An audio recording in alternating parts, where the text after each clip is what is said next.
Ladies and gentlemen, cats and dogs, welcome to this installment of our podcast with Mr. Carlos del Bario. So great to have you here again. And before we dive into it, for those of you who have not watched the previous episode when Carlos and I went through a lot of what is sports science about, would you mind just sharing with our viewers and listeners a little bit about you, right? Well, first of all, thank you for having me again. I'll present myself. I'm Carlos. I started as a physical therapist. Then I was trying to develop this sports science department, and my biggest mission is bridging the gap between not just health and performance, but also between science and practice. I would say that those are like the two jumps that I would like to bridge, and it's a pretty way how would describe my background. I think that's really interesting. Everybody would say sports and health and bridging that, but science and practicality, that is a big one. That is a huge one. You can have a lot of science, but trying to implement it could be so time consuming and impractical. You think this is a beautiful, shiny tool. So with that background, now that's the direction where the world is moving towards, return on invested time is the equation, right? It's not just return on monetary investment, but on invested time. Where are the trends taking us? What's going on moving forward in the world of sports and performance? What do you see coming? I believe it's not what I see, is what's actually coming. I believe we're all aware that we are having more and more competitions. We're having more matches, which of course, I mean, it's part of the game, right? So I believe that you have less and less time for training, which means that the competition becomes training. So recovery is becoming more and more important because the competition is the training. So you need to know who is ready for the next one. And this is where you change completely your focus. Instead of the stimulus, you're focusing on the fatigue / recovery.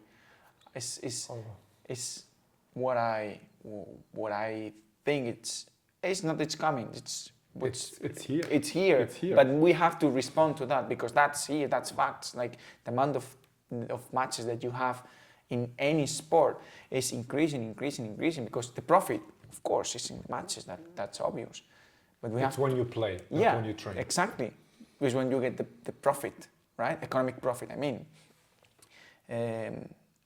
So we have to adapt to that scenario. We can just think, okay, this is not fair, this is not good, okay, but this is the reality, and that's for good or for bad. I'm not going to, because that can be controversial. For good or for bad, it is what it is. So what we have to do is try to do the best from what we have, and if that's the scenario, we have to adapt to it. So there are like many things that we can focus, that we can improve for not just the performance of the athlete, but also for the health of the athlete. Because if you're not recovering well, you're not just going to perform worse. You increase your likelihood to get injured. Of course, nothing about protection or nothing like that. Your likelihood to get injured. For me, recovery / fatigue is... That's a big one coming. Yeah. Where it's already here, as you were saying. Look, we have monitors like the Whoop, like the Oura Ring you're wearing, or my Garmin. And they track metrics like HRV, REM sleep, deep sleep, light sleep, etc. And that's as far as sleep is concerned. But how does that apply when you work with a team where all of this information needs to be aggregated to make informed decisions? How does that look like from a team perspective rather than the individual.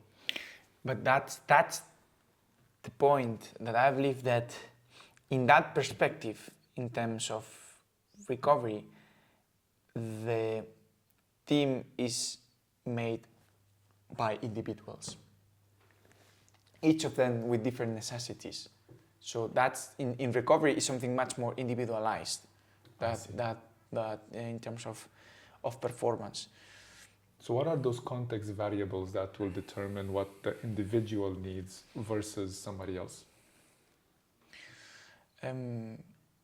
Again, for what you said about trends, I believe that the biggest trend that's going to come is sleep monitoring, because it's the most determinant thing to recover is how, not just how much, but how well you sleep. So that's one coming. And the other big thing, not like sports science related, but nutrition is going to become more and more important, because again, in recovery, what really has evidence is sleep and nutrition. So you can go for these fancy, super expensive machines to do whatever crazy stuff in your body, right. But the basics are sleep and nutrition. You cannot replace good nutrition with a sauna, basically, is what you're saying. Of course, or red light therapy or massages or whatever. But the thing is that that's more expensive, so it's more fancy, because they can have it, you cannot, so it's what you want to have, but you really have available the most important things. It is a question of discipline versus gadgetry, isn't it? Yeah, because it's like you can choose, okay, I'm going to receive a very pleasant massage after training. I'm talking about myself. Or you can be consistent that, okay, I know that I have not just to eat this food, but I have to go to sleep at this time to have my time, my schedule, my time. So again, to be a high performer in anything in your life, it's about what you do in 24 hours. Not, okay, I'm going to be a high performer this 1 hour that I'm training because I love training. Usually high performer is how you do what you don't like to do, right? And it's the other 23 hours that's not training. And it's where you make the difference. It's not just in that hour. But again, not just in sport, like generally speaking. So in the context of sleep, for instance, and the way it is monitored and so on, there's a lot of gadgets that are being put into the market, and they have different rates of validity, but no wearable gadgetry has gotten to the fidelity of the medical grade sleep testing.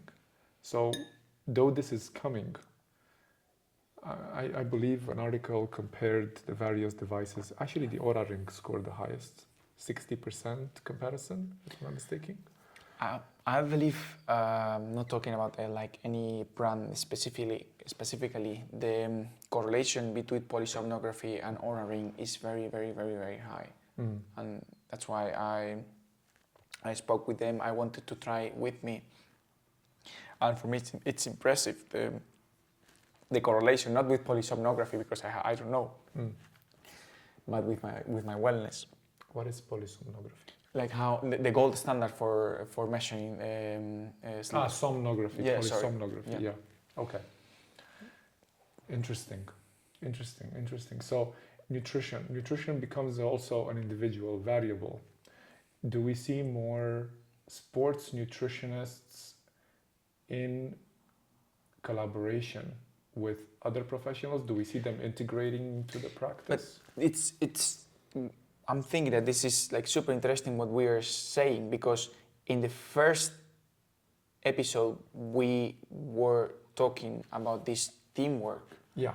And now what we are highlighting is that the necessity that we have to individualize that. So as human beings, we have to work together as professionals, we need to individualize the necessities. And we are doing the other way around, right?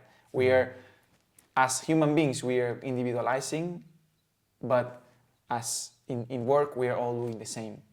It doesn't like, okay, we are all going to do 3 sets of 8 reps with 80 kilos. Yeah, in team sports, that's a lot of what happens, isn't it? The teams kind of trip That's together. the thing that luckily the trend is changing. But this is how we, like this, like especially team sports were considered. And now it's going through the individualization in that, but as human beings, as more as a team. Now also the psychologist is becoming more and more important, and also for team building, blah blah, all this is super important. So again, individualization in terms of your work in your role, in your specialty, your role, but as a human being, as a team. Work well together, work openly. That happens when you work, or at least one prerequisite is that the people at the table actually hone their craft and really understand their scope of practice, versus trying to fit in all the boats, as they say, and therefore they are reliable in conducting their own work. I presume there's a standard of efficacy that each person at the table must demonstrate through their education, etc., to bring to the table. Otherwise, credibility is not there. So are there any prerequisites that you see for a team to work well together? That it came like 2 things to my mind.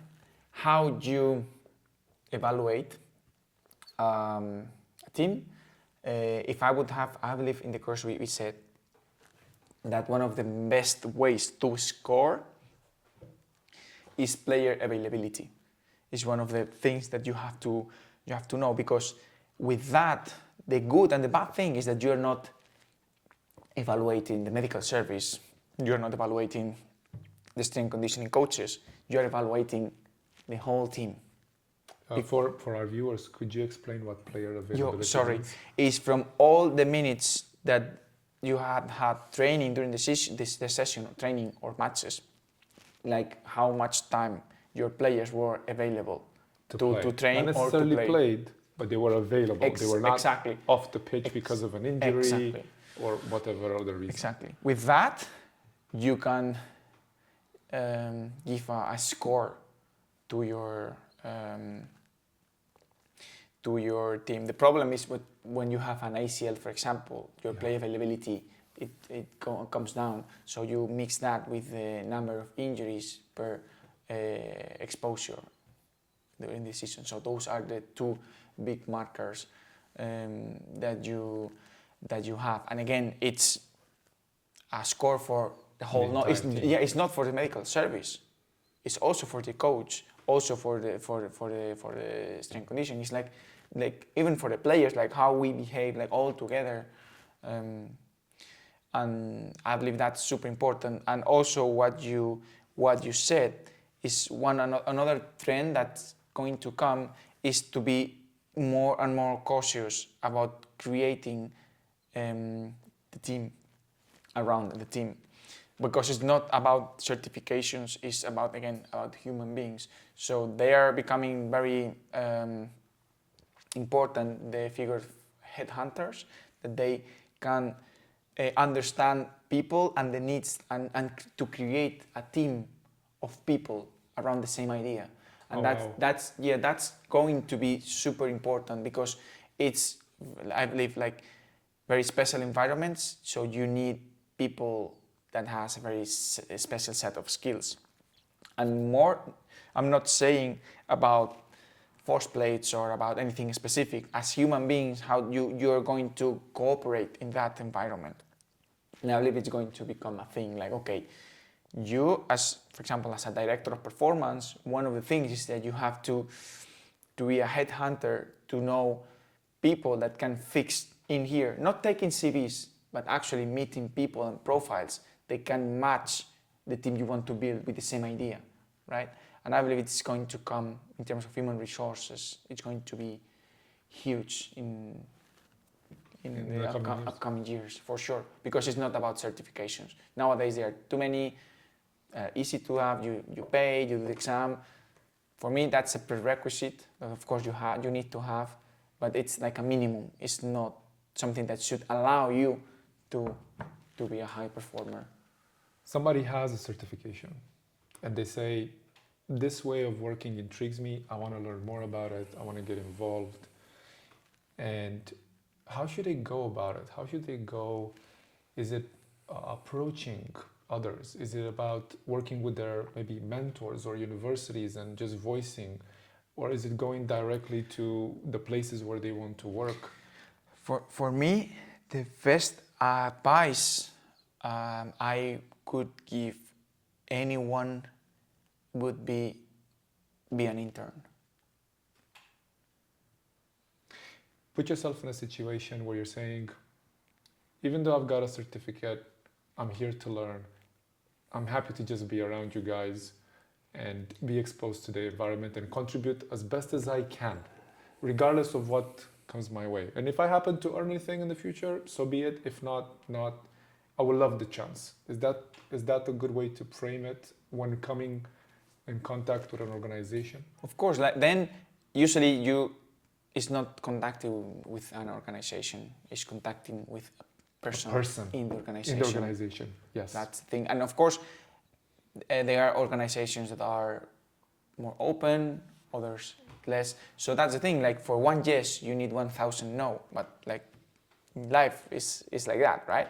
That's the passion meter being tested, yeah, you know? It's like, and we've all been there. Of course, I've been an intern, and maybe it's unpopular, but for me, it's the most important thing that you can do. I don't like, doesn't matter your age or even economically. Maybe I'm sorry, it's unpopular, but I believe that's the only way, because I would never take a CV, even if it's the best CV in the world. I need to know you, like in the trenches. If I can trust you, how do you react? And not just that, you're demonstrating that you have this passion, this drive, this grind capacity, like those set of skills, like with all your vulnerability, and you're putting your ego aside. So it speaks very highly of someone, like, okay, I'm here to help, what we talked in the first episode. For me, sorry if I'm offending anyone, but for me, like, being an intern is the best real master degree that you can have. And the humility to say, listen, I'm going to keep studying here. Yeah. I know that I earned a degree or a certificate, but actually that gives me, and I've told this a lot to people, and they look at me cross-eyed because they think, oh, I've got a certificate and that means I'm there. In the reality, what happened is a certificate tells you, welcome. It opens you the door. That's it. That's all it is. Now you are allowed to interact in this industry, and you're allowed to evolve your skill set and really contribute. The journey is about, you have been allowed to start in this field. And then comes the work of, hey, what is the research saying? What am I really learning from my people, from my clients? That, for me, what you said is like, again, sorry if I'm offending anyone. People sometimes they feel like as the world owes them something. Oh. I'm sorry if I'm offending anyone, like, but I'm not like oh, I have this degree, I have this master degree, like so what? Like how many people right now has, for good or for bad, this degree that you have, this master degree that you have, that's not going to make the difference. Right? It reminds me of Simon Sinek's lead without the title. In other words, lead regardless of who is around you, and it's not the title that matters, it's your character, is who you are. And in this case, we see what's really standing in the way is this perceived top-down hierarchy. I had this conversation with a physiotherapist, and he said, yeah, well, there's the doctor, and there's the physio, and there's the coach, and there's the nutrition, and they'll say like physios look down on OTs, and I was looking at it and I was thinking, no, hold on. It is here. It's not there, it is here. You just cover a different area that can help a person with their challenge as they go through life. And sometimes you gotta work together. Sometimes it's only up to you. I believe here I'm going to say something again unpopular. Sorry again if I'm offending. I'm just go for it. Just speaking out loud. I don't think that I have all the answers. Just what I think or how I feel. It's like I believe it cannot be. I'm not above anyone, but not in my job. Like anywhere. Like I don't have like any like position above anyone. But I believe it cannot be horizontal because it means responsibility, and most of the people are super scared of responsibility. Like people, they always say like, oh, I hate my boss, like, but they need a boss to tell them what to do, because people are like, oh, I want freedom. With freedom comes a lot of responsibility. Are you really prepared to take that responsibility? So that like when there's no one above you, you are the one with the responsibility. So it's not that you have less responsibility because you don't have a boss. It's actually that you are like your own boss. And I'm not sure like how many people is really not just prepare, even if that's really their choice. There's areas of responsibility, right? Like certain decisions need to be have to be taken by those who have the accountability for it. A physio will never be able to recommend to a client, listen, or a patient, sorry, you should do this surgery. That's the discussion between the doctor and the patient. And that's the scope where that needs to happen. And that's in most medical systems. I know that there are some variations from country to country. However, there are some boundaries. What I was referring to is this idea that a hierarchy from a title perspective, from I'm more important, not necessarily from a contribution or responsibility standpoint. It's basically the attainment of a title that automatically places me at this level compared to somebody else just because of the title. In other words, it would dictate the way they interact with one another. And that is one that leads to, and unfortunately I've met, I don't mean to, again, like you say very kindly, offend anybody, but people with God complex scared the heck out of me. I run the other way like I've seen a snake, because the first thing that comes to mind is mistakes made out of ego and not being able to say, listen, you know what, I'm a bit unsure here. Who can I talk to? Who can really share with me a different perspective or help me see so I can really make sure that this person gets the best care that they can ask for? Ego and title-driven approach to how we interact, not responsibility, because of course we need to have clear guidelines. We don't want a physiotherapist to, or a strength and conditioning coach to feel, hey, yeah, your hand, no problem, your finger, I can just manage that. Not at all. But have the humility of saying, listen, you know what? This is my area. And even if I want to speak to somebody else in my area, be able to say, I need my friend or my colleague or whatever to just ask. For me, what you said is not responsibility, it's irresponsibility. In what sense? Like if you're giving an advice of something that you don't know, is that you're not responsible. Exactly. So, and what you said, like for me, the hierarchy is the structure of the hierarchy, even like in this complex organization, is one of the most important thing. I completely agree with you, and coming back to the point, that's why it's so important to choose very wisely. The people. 100%. Like, because I believe the not just the hierarchy, the structure of the hierarchy is super important.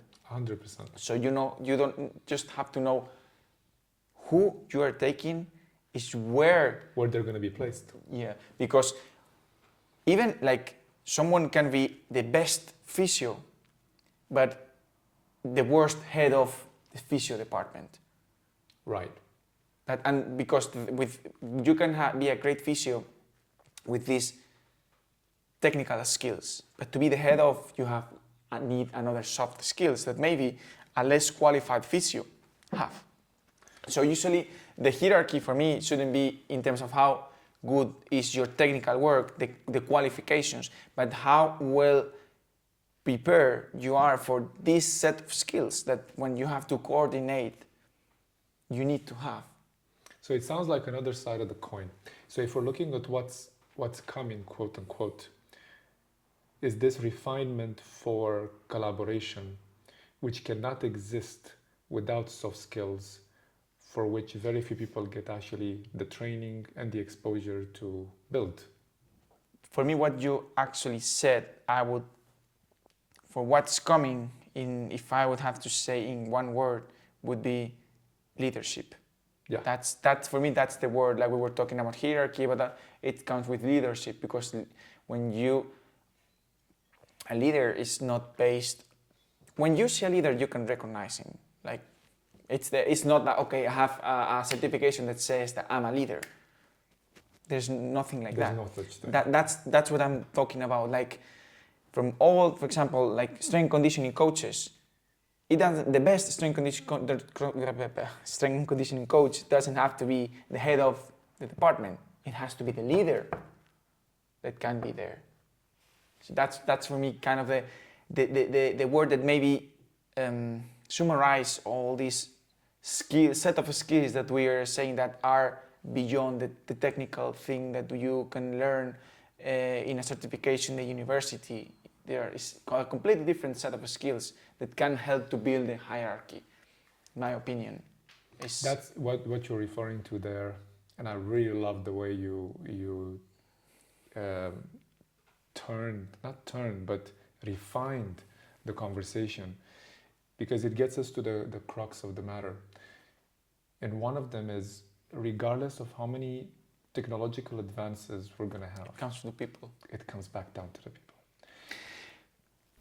Sorry, because with that it's super important, because now that all the data is coming and every like most of the jobs are going to be automatized, like some people are scared, but for me it's becoming even more to people, because all the technical stuff, or most of the technical stuff, is going to be covered by the artificial intelligence. So the personal perspective is going to become more important, because it's going to be the only difference with them is going to be that, because they are going to be better than us in any technical thing that we can do. So where we have to be better is as human beings, because it's the only thing that they cannot do better than us, at least for the moment. Well, at least for the moment is a good point. I do feel, now that we got into the AI conversation, which I didn't expect at all, but I welcome it, because it's something that we struggle with as well, and as fitness professionals. And one thing that is apparent is that we crave human connection. I find myself craving objects that are made by humans more and more rather than machines. So instead of a digital representation of a painting, or actually something that was scribbled on a paper, and I can see how the pencil basically left an uneven mark, and I can recognize the humanity in it. The same thing with whether it's furniture or pretty much anything that we get our hands on. Synthetic fabrics, instead of, oh, this was cotton and it was made and it was, we tend to value now, at least from my perspective, the humanity in things, as opposite to the machine influence that seems to be so apparent. And it sounds like more and more of that is going to be valued. I'm not sure if you share this perspective. People will crave human connection. And so even though their coach could be an AI tool, and we had this conversation with people like, I have an AI tool that does my programming. But the reality is, at least so far, that AI programming tool is not able to observe and assess and provide feedback and interaction as a human would. I believe they can, but the thing is that if this AI can do your programming and my programming, and I'm an asshole and you're not, you're going to take the job because no one likes to have an asshole. Yeah, next yeah, to yeah. you. No, So of course. That's No, of that. course. That's like I like to try. I try to be No, positive. so the point there is what people want as far as jobs are concerned, we're clear. The person with the soft skills that can hone in the technology to wield it for the better, to really advance the interest of their clients or athletes or whoever, are going to be the ones who are going to have the chance of doing better. We're not going to say succeed because that's a relative term, but definitely what is succeed? Yeah. exactly what is succeed, right? Like we discussed this earlier, just when you came in through the door, and the reality is, at the end of the day, I think success as well is going to be something that's going to morph into God knows what in the next few years. But one thing remains, and that is conversations like this, the ability to exchange ideas, to create, to inspire thought, and even to express leadership, because this is what you're doing right now, right? You are expressing leadership right now, even though it's not something that you intend to do. It's what's going to keep us moving forward. It's what's going to inspire the player. Like the test today, when you're doing that static isometric strength test, and you saying ba ba ba ba ba ba ba ba, got the person's result from 140 newtons to 250, just because you said ba ba ba ba ba ba ba, right? I'm not sure how that interaction, how effectively, is going to be done by a machine one day. Maybe it will. We don't know. There's a lot that we don't know. But for the time being, and at least for the next few years, we can just say, hey, if there's one skill you want to really hone in, is get to know yourself, what you really want, and maybe learn to convey your ideas to people and try to listen to theirs. And maybe that can move us forward. Any words in closing, Carlos? I completely agree because, well, I believe that it's funny because we were about to talk about sports science, data, innovation, technology, and we ended up talking about human beings. And I believe that's the real innovation, the real key is not the next gadget that's coming. So I believe, of course, it wasn't like prepared. Not at all. Or I anything, gave up that. But I gave up doing that. But the thing is that it's I believe it closed the circle that again, as a sports scientist, that we are all like super focused on gadgets, technology, data. If we lose the bigger picture, then we are lost. So yeah, I believe that's the real important thing is not the gadget or the data, it's us. Damn. Once again, please share with our viewers and listeners where they can find you. Well, I'm not a very fan of social media. Again, your focus, I believe your focus has to be where it has to be, and not with external distractions. So I don't have like social media at all. The only thing I have is LinkedIn, where I don't post anything. But if anyone needs anything, of course, they can reach me there. We are hosting the Isokinetic conference in our stadium in May. Of course, you are more than invited, and I believe you're coming. I need to clear some things out at home, but I think it's such an amazing opportunity. So I went through the site when I heard that you're going to do it, and I was counting the speakers. Do you know when you scroll a page like this and you keep going and you just go like, bloody hell, how many people are going to be there? And I think I counted 75 speakers. Like I think it's more than that. I think it's more than that, but it was this crazy number.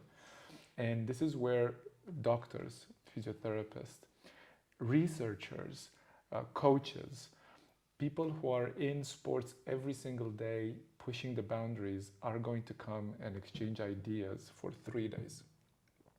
3 days, am I correct? Yeah. And this happens once every year or once every other year? It's once every year. It's once every year. And this time is on the 3rd to the 5th of May. Am I remembering correctly? I think so. It's Saturday, Sunday, and Monday.